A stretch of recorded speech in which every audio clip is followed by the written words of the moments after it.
간혹 그런 말씀을 드리지만 여러분, 저에게는 꿈이 하나 있습니다. 이 꿈은 굉장히 소박한 꿈이에요. 제 꿈은 딱 하나예요.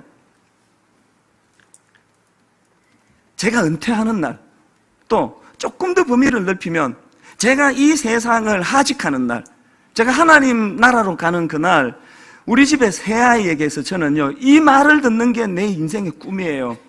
우리 아버지는 이 싹군 목사가 아니고 진짜 목사였노라고. 난 우리 아이들에게 그 평가 듣는 게 내 인생의 목표예요. 전에는 목표 몇 개 있었는데 지금은 딱 요 하나로 다 모아졌습니다. 여러분 속이는 일은요, 식은 죽 먹기예요. 인간은 외모만 보고 판단하기 때문에요, 조명 아래, 마이크 아래 제가 30분만 글을 뜨다게 하면 다 속일 수 있어요. 근데 우리 애들은 죽여도 못 속여요. 또 이제 사춘기를 지나가면서 비판력이 막 이렇게 세워지기 때문에요, 걔들은 죽여도 못 속여요. 새벽에 눈 뜨자마자 잘 때까지 저를 불꽃 같은 눈으로 감시를 해요. 한 번씩 가정예배를 드리면 어떤 애들은 우리 애 중에 막 이런 말을 해요. 그 아빠가 설교는 이렇게 하시면서 왜 이렇게 우리한테는 가르치는데요? 막 이런 이야기를 해요. 그럼 내가 할 말이 없어서 이렇게 얘기합니다. 너는 그냥 그 중등부 열심히 다니고 어른 예배는 기웃거리지 마라. 응? 할 말이 없어요, 제가 왜 여러 가지 꿈 다 포기하고요, 내 인생의 마지막 우리 새아이에게 정말 우리 아버지는 진짜 목사였노라, 이 말을 듣는 게 내 인생의 꿈이 된지 아십니까? 제가 우리 아버지에게 전수받은 게 그거예요. 많은 분이 아시지만 제 아버지는 대형교회 목사님 아닙니다. 대형교회 목사님이 아닌 정도가 아니고요, 뭐 그냥 아주 작은 교회 목사님이셨어요. 그러나 저는 확신합니다. 저희 아버지가 하란에 쩔어가지고 하란에 머물다가 죽은 데라 같은 존재는 아닙니다. 비록 교회는 작았지만 인간적인 방법 쓰지 않으려고 애쓰시고, 비록 교회는 작았지만 늘 하나님 주시는 말씀대로 살려고 애쓰시다가, 그러다가 교회를 위해서 40일 금식 기도하다가 돌아가신 분 아닙니까? 그래서 저는 우리 아버지가 아브라함처럼 목적지, 하나님 주시는 목적지 가나안을 추구하던 분이라고 믿기 때문에, 제가 그것을 전수받았기 때문에 우리 자식들에게 물려줘야 되는 거 아닙니까? 우리 아버지가 비록 대형 교회를 제게 전수하고 물려주시는 일은 못했지만 우리 아버지가 저에게 그 정신을 물려주신 거 아닙니까? 제가 우리 자녀들에게 이런 말 듣고 싶지 않아요. 우리 아버지는 처음에는 순수했는데, 처음에는 미국에서 하던 거 다 내려놓고 신학교 가가지고 정말 목적지 가나안을 꿈꾸셨는데, 분당 우리 교회가 대형 교회가 되면서 하란에 취해가지고 거기서 살다가 거기서 죽은 분이라고. 난 우리 자녀들에게 그런 평가 듣고 싶지 않습니다. 그럼 어떻게 해야 돼요? 다시 꿈을 꿔야 돼요. 하나님, 교회가 크고 작은 건 저하고 아무 상관이 없습니다. 그건 그냥 내가 큰 트럭을 모는 것 뿐이에요. 피코를 몬다고 작은 운전사가 아니고 트럭을 몬다고 거인이 아닙니다.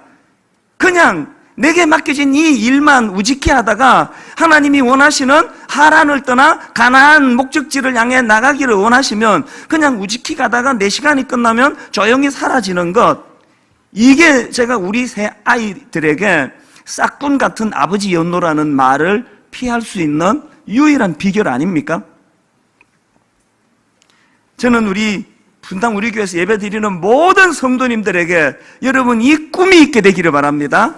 여러분의 자녀들이 여러분의 삶을, 우리 아버지는, 우리 어머니는 중간에 꿈 다 잃어버리고 하란에 쩔어가지고 살다가 그렇게 인생을 끝내신 분이라는 이 평가를 받지 않으려면 다시 우리 정신을 차려야 됩니다. 그런가 하면은 아브라함의 여정 세 번째 단계가 뭐냐? 가나안 입성으로 상징되는 목적지 도달입니다. 오늘 본문 12장 5절입니다. 아브라함이 그의 아내 사레와 조카 롯과 하란에서 모은 모든 소유와 얻은 사람들을 이끌고 가나안 땅으로 가려고 떠나서 그 다음에 마침내 가나안 땅에 들어갔더라. 저는 여러분 이 마침내 가나안 땅에 들어갔더라는 12장 5절하고요 11장 32절 데라는 나이가 205세가 되어 하란에서 죽었더라, 이 말씀이 너무 대조가 되는 거예요. 그러고 보면 여러분, 우리 인생은요, 데라로 살다가 가느냐, 아브라함으로 살다가 가느냐, 그 차이예요. 저는 제가 또 여러분이 데라로 사는 인생이 아니기를 바랍니다. 저는 여러분이 마침내 목적지 가나안 땅으로 들어갔더라, 아브라함의 길을 걷는 복된 인생 되시기를 바랍니다. 그러시면요, 진짜 그것을 꿈꾸신다면요, 우리 이 질문을 해야 돼요. 아니, 어떻게 아브라함은 아버지 데라는 도중에 하란에 이탈해가지고 하란에 살다가 거기서 죽었는데, 왜 아브라함은 똑같이 하란에 머물렀지만 기어이 그는 목적지 가나안을 마침내 입성할 수 있었는가? 제가 이 질문을 가지고 성경을 묵상하니까 두 가지 답이 나와요. 이게 데라와 아브라함의 결정적인 차이예요. 그 두 가지 비결이 뭐냐? 첫째 비결은 이거예요. 아브라함에게는 하나님 말씀이 있었다는 것입니다. 12장 1절을 다시 한번 보세요. 여호와께서 아브라함에게 이르시되, 여러분, 이 말씀이 어느 시점에서 나온 말씀입니까?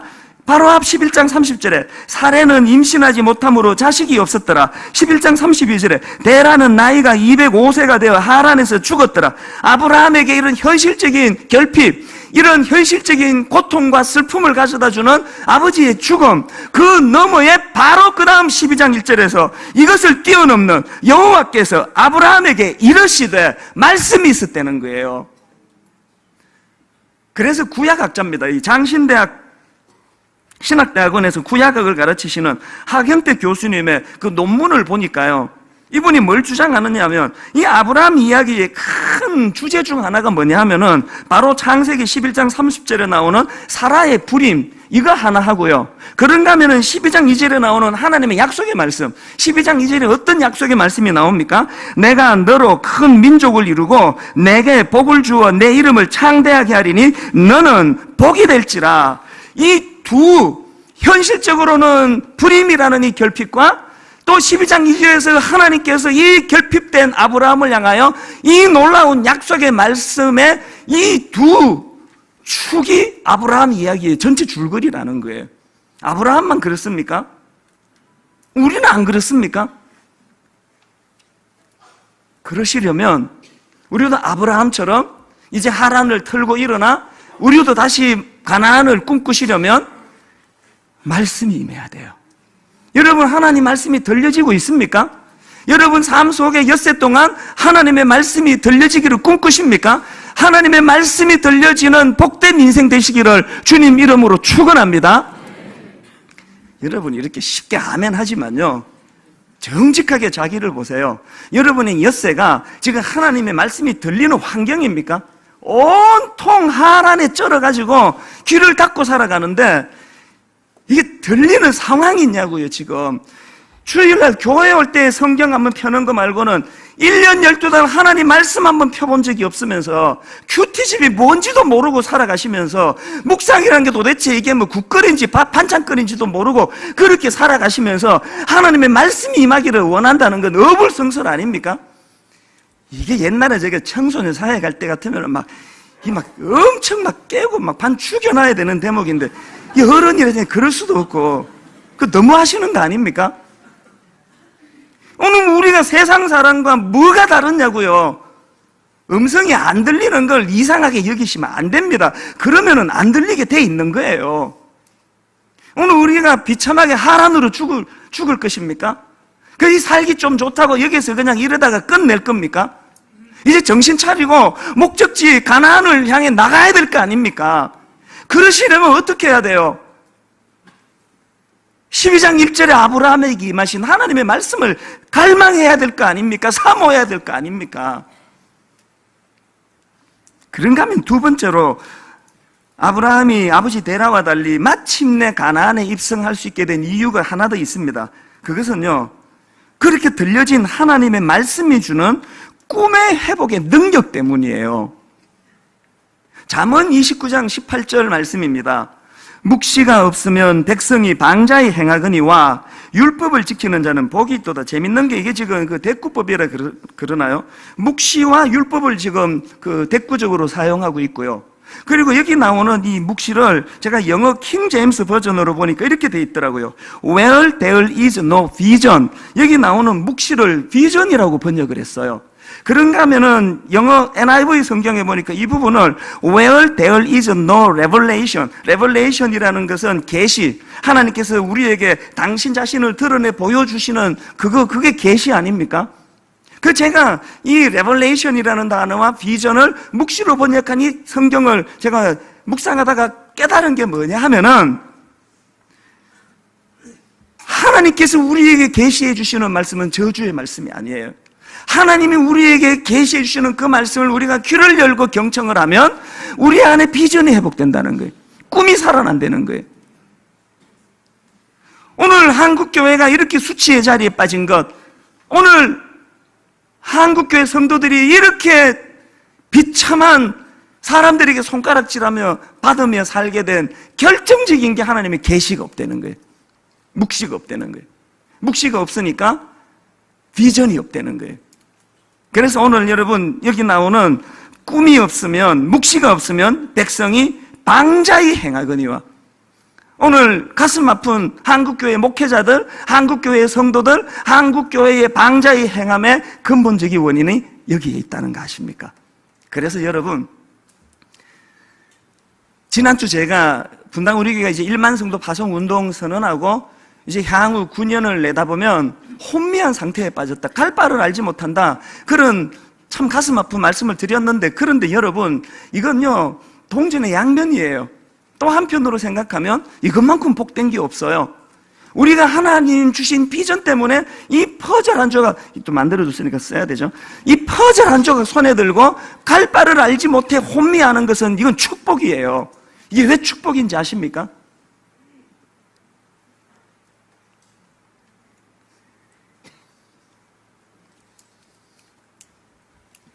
제가 경험해 보니까요, 제가 여러 번 타락할 수 있는 그런 위험수에 있다는 걸 많이 느끼게 되더라고요. 왜 대형교회 목사들이 타락하는지 아십니까? 이루고 싶은 거 다 이루어서 그래요. 막 성도들이 안 모일 때는 교회가 자립이 안 될까봐 목말라서 매달리고 막 사모하고 전도하러 다니고 그러다가 이제는 막 사람도 엄청 모였죠? 이제 뭐 예산도 충분하죠? 또 뭐 그냥 막 이름도 알려질 만큼 알려졌죠? 뭐 책도 막 썼죠? 이제 더 이상 인간적으로, 세상적으로 뭐 더 쌓고 싶은 바벨탑이 없어요. 그때부터 변질하는 게 인간이에요. 그런데 하나님께서 이 권태감이라고 하는 너무나 무서운 그 악한 성격, 성품을 없애주시기 위하여 분당 우리 교회에 1만 성도 파송 운동이라고 하는 이 듣지도 보지도 못한 운동을 주신 거예요. 그래서 마음이 힘들어요. 잠이 안 와요. 9년 뒤에 내 인생은 어떻게 되는지, 이 교회는 어떻게 되는지, 성도들을 혼미하게 몰고 가는 건 아닌지, 그런 생각으로 몰두하면요 권태감이 있을 시간이 없어요. 어디 거기에 권태감이 자리를 잡습니까?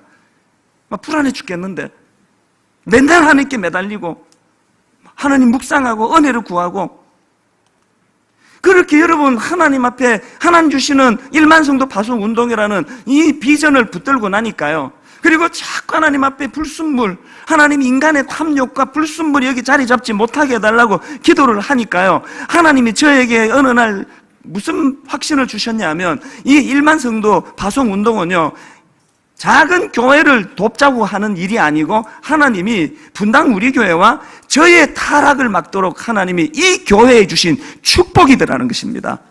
우리가 하나님 이름으로 꿈을 꾸는 한, 하나님 주시는 비전으로 하나님의 계시, 하나님의 묵시를 사모하는 한 이 교회는 타락하지 않는 교회로 자리 잡을 수 있을 거라고 믿습니다.